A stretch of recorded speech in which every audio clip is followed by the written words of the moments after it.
I'm not a doctor, and I'm not stating any statistics or any fact. I am telling a personal story. Today, we're talking with Kaylie Lynn Miller. How you doing, Kaylie? I'm good. Now, recovering, feeling great today. And I'm so happy that you're doing good. For now, I just want to update everybody on what's going on. So active cases in the United States is at the moment 465,000, which is up on average 31,000 new cases per day. And that's the people that are being tested. And we'll talk about that as well, because they didn't even test you, right? No, that's something that I found really interesting. But I also was kind of questioning, like, how are they getting these numbers? And then it was interesting when I was in the hospital, he was like, yeah, unfortunately, the numbers aren't really that accurate because there's a lot of people who are saying, yeah, we know you have it, but we don't have enough tests to give you a test. I want to hear your story. I think that's super important. I think that's the correct mentality, is kind of get your story out there so people can hear it and relate and hopefully inform and save some lives. So I guess take it away. I would love to hear it. I haven't heard it either, so this would be awesome for me. Yeah. And so I work in a retirement home as an activities director. So I keep them from being bored and enrich their life. So I was like, we were being very updated, very diligent. We had been following every single protocol. I stopped going out in public on March 12th. My parents were doing grocery shopping for me. I was only doing home and work, because I was taking this really seriously. So I, like I said, stopped going out like 2 weeks before. I live in Colorado, by the way, Denver, Colorado, in the US. Our stay-at-home order got put in place. I should know this, but I was like already quarantined for like a week by this point. Self-quarantined, right? You put yourself. Yeah, I was self-quarantined because I was sick. So anyways, April 24th, I went to work. I felt perfectly fine. I had the same amount of energy I always had. I had zero symptoms. I had no sore throat, nothing. And then I got woken up at 4 a.m. the next morning with like a coughing attack.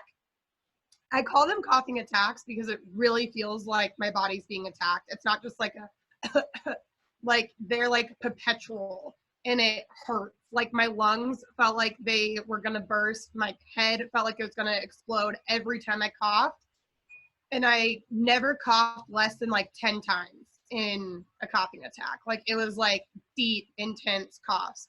And when you say it just came, was it like, were there any precursors or warning signs to the cough, or was it just like it came? For instance, were you weak a few days before? Did you feel like you were tired? Well, more tired than we normally are yeah. That's what's crazy. That's what I'm saying. I felt perfectly fine because we'd been being updated on all of these at my work. Our temperatures were taken every single day before we entered the building.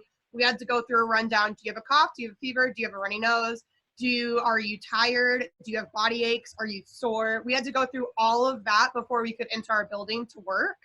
And that started on the 12th of March. So I was going through that protocol every single day. And I walked in on Tuesday and I felt great. And when I left, I felt great. Like I had done an outing with 2 residents that afternoon, which made me a little nervous once I found out. Contacted my employers. They went and did a checkup on them. Both of them were fine, showing no symptoms. They're still showing no symptoms.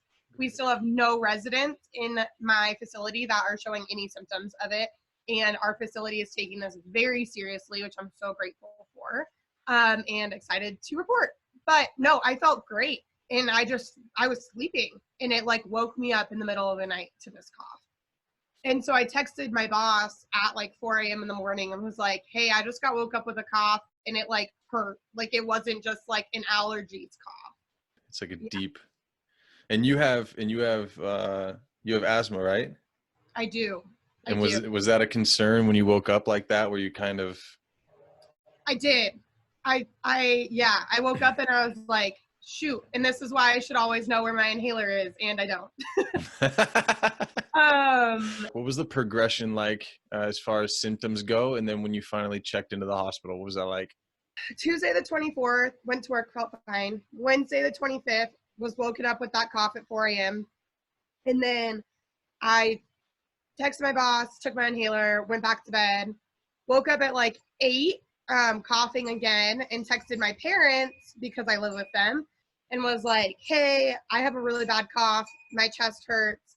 I'm not going to work. Just want to let you know I'm probably going to sleep all day. I'm exhausted. Like, it hit me fast.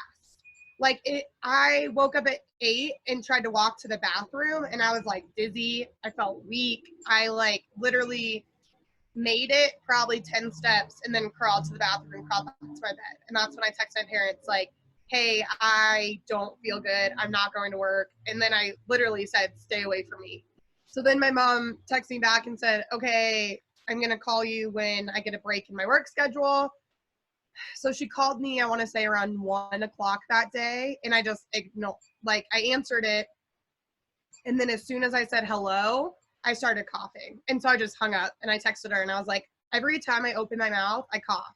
So I woke up around like 5 p.m., I want to say.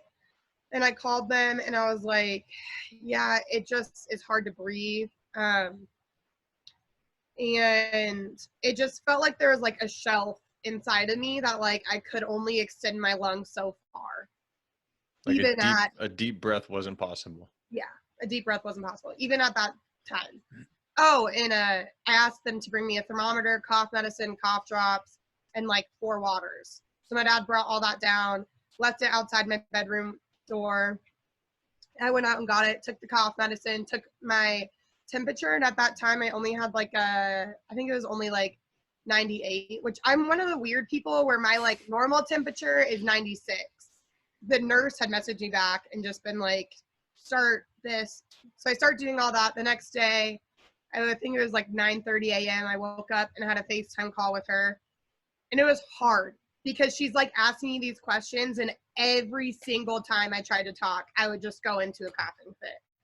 And so she finally caught on and was like, is talking making you cough? And I was like, and she's like, is it making it worse every time you try to talk? And I'm like,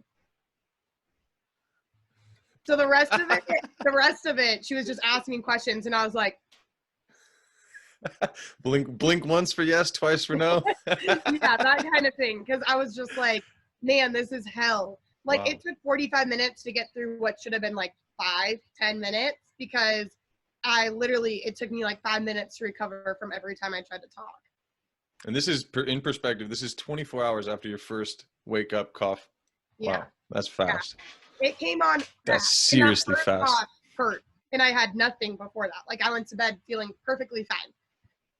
And then the next day I woke up with 101 degree fever on medication every 4 hours. And I was waking up, like, I couldn't sleep for more than like 45 minutes without it waking me up and making me cough, even without talking. Like, so that was all Thursday. All Thursday was you taking medicine and coughing. No hospital yet. And then you rolled. Thursday, she diagnosed me, was like, you have it, stay home, go to the hospital immediately if you can't breathe. That's really all we can do for you. And I was like, sweet. So then Friday, I'm just sleeping, waking up every 4 hours, taking medicine, drinking water, going to the bathroom, going back to bed. Like, that was my life. Thursday, Friday, Saturday, 9 p.m. at night. And I had just woken up from a long nap. And I'm about to text my mom that I'm feeling better, actually. And I'm like, actually, I should check my temperature before I tell her that and take my inhaler because my lungs hurt. So I don't want to tell her I feel better, but my lungs still hurt and I haven't taken my temperature. So I take my temperature. It's fine. It's at 98. And I take my inhaler and it actually triggers a coughing attack. And I was coughing for, kid you not, 25 minutes from the time I was going to text my mom to the time that I finally was like, I literally can't breathe. And I'm scared I won't be able to tell anyone that I can't breathe in like 15 minutes. So at this point, I had crawled to the bathroom because I was coughing so intensely. It was like triggering my gag reflex. So I'm coughing over the toilet. I'm not throwing up, but it feels like I'm about to because I'm coughing so intensely. It's like dry heaving my entire body. But like that's the deepest I could breathe. It's like breaking ribs or something. Like you just Oh, can't breathe. it hurts so bad. And did anything else hurt, or was it just My your lungs like head on hurt fire? thinking about it. My lungs felt like they were literally on fire, and my head hurt so bad. But And bones, my your body's like muscles. achy. I have Okay. like that's like the only thing that felt like flu-like is after you've like thrown up for hours from the flu and your whole body just aches and you're like freezing, but you're sweating profusely. Right. That's what it felt like. So I call my mom and I'm like, I can't breathe. And so her and my dad come running downstairs and they see me like on hands and knees, like literally can't breathe, can't stand up, can't stop coughing. And so my mom's like, well, can you get to the car? And so I start, or like, do we need to call the ambulance? So I start trying to crawl to get upstairs to get in the car to go to the hospital, but I can't. Like, I can't even do that. Like, every time I try to move, it just like intensifies the coughing. And then I'd like sprawl out, like just like face on the floor, like didn't even have the strength to like hold myself up on my hands and knees anymore. Wow. So my mom's like, screw it, we're calling the ambulance, like, or I'm about to watch my daughter die before my eyes. Like, and my mom's like screaming. She's like, what do I do? Like, how can I help you? Like, but I'm like, I don't know. And then finally, like, by the time I stopped coughing enough and had enough breath to be like, get me ice packs. Like, cause I literally felt like my lungs were on fire. She gets all these ice packs and just like throws them in front of me. And I'm like laying there coughing uncontrollably, can't breathe. So then I finally crawl up to the front door and the EMTs get there. This was interesting. The EMTs are walking up my front steps to my front door, and I hear one of them go, oh shoot, this isn't a false alarm. Listen to that cough. She has COVID-19. And they walk back down and put on more protective gear before they came up to me. And so to me, that was like, I feel like they're getting a lot of calls from everyone that's like, oh, oh shoot, I have COVID, call 911, you know? Right. But they like came up and they were like, no, this isn't a joke. And they left, put on more protective gear, and then came back up and had like the like ventilator masks on, fully covered head to toe, like gloves, everything. And then they called a different ambulance. They have like special ambulances right now that are only picking up COVID-19 people. Like, I was in so much pain. I was just looking at the ground, like bawling. Like, it was like when you're coughing so hard, like you can't, like water is just streaming down my face. So then they like sit me far away from my parents, have me do a nebulizer treatment. They had me away from everyone because the nebulizer treatment is like taking the air out of your lungs and like expelling it is the idea of it. And so they don't want me like breathing this air onto everyone and into my house. So I do a nebulizer treatment, and then at that point, the coughing has like subsided a little bit. My lungs feel like they're on fire from like 0 to 100 at like 80%, where they were at like 100%. Wow. I can take like a versus like a like yeah. My breath is getting a little better. So they put me in the special ambulance with just one person who's like completely covered. They have like oxygen through my nose, so they're like upping my O2 levels.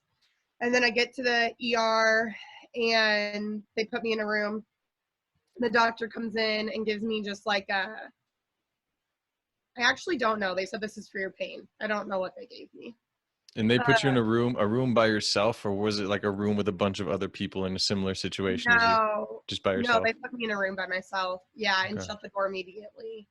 It happened again when I was coming in. They were like, suspected COVID-19, and the ER doctor looks at the EMT and goes, do you actually think she has it? And she goes, listen to her. And the ER doctor goes, yeah, she has it. Okay.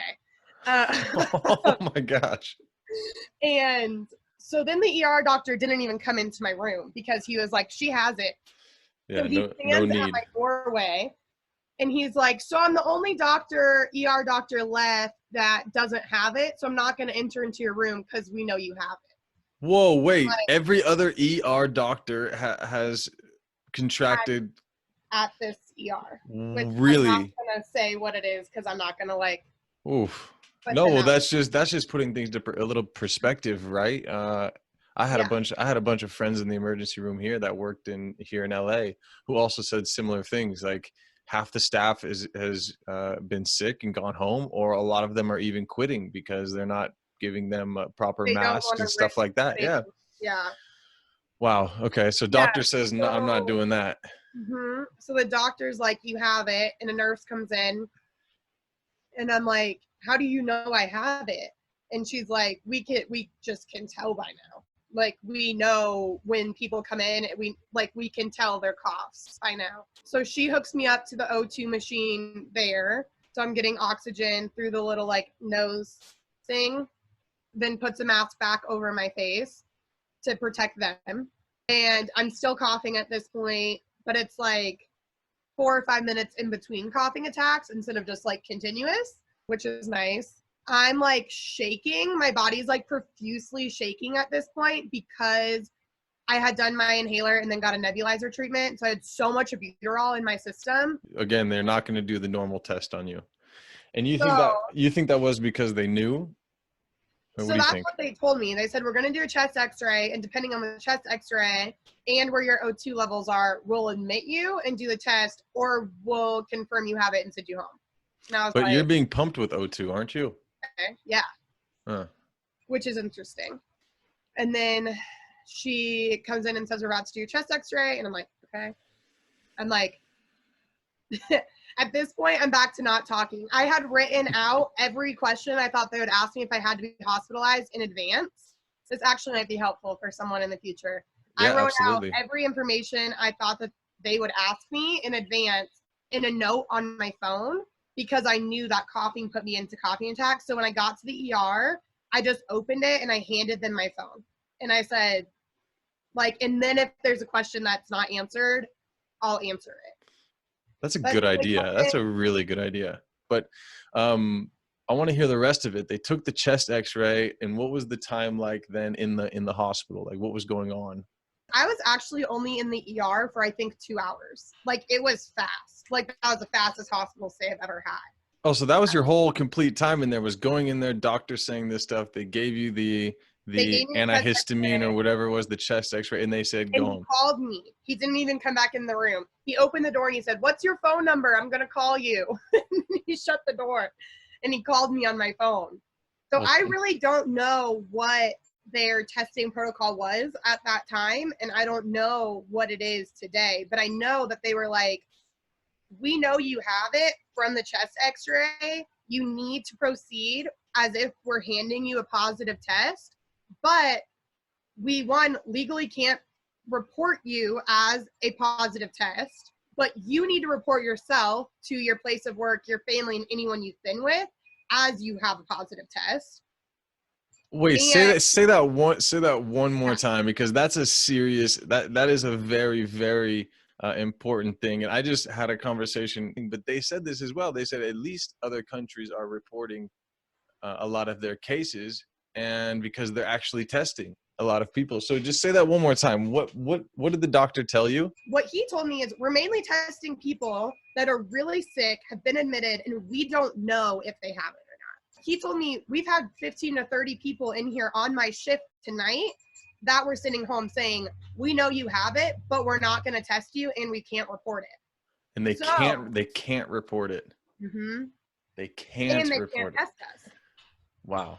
But he told Interesting. me, you need to report to everyone you need to report to as though you have a positive test, even Right. though we won't give you one, which is interesting. And so then he went on to say, and just so you know, we've been told that we will get more tests in the next few weeks. Like, hundreds of thousands of tests are being sent out, apparently.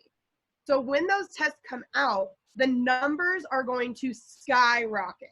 Right. And the news is going to use it to freak people out. But in reality, we've probably had that many cases here in Colorado. We just don't have the equipment to test. Yep. One more question. Were you this serious before or no? Was I sanitizing the doors when I came in and out of my house for my parents? Yes. Am I still doing that? Yes. So, like, I was taking it serious, but I also was posting memes and making jokes because I also think there's joy to be had And I think that there's a balance in everything in life.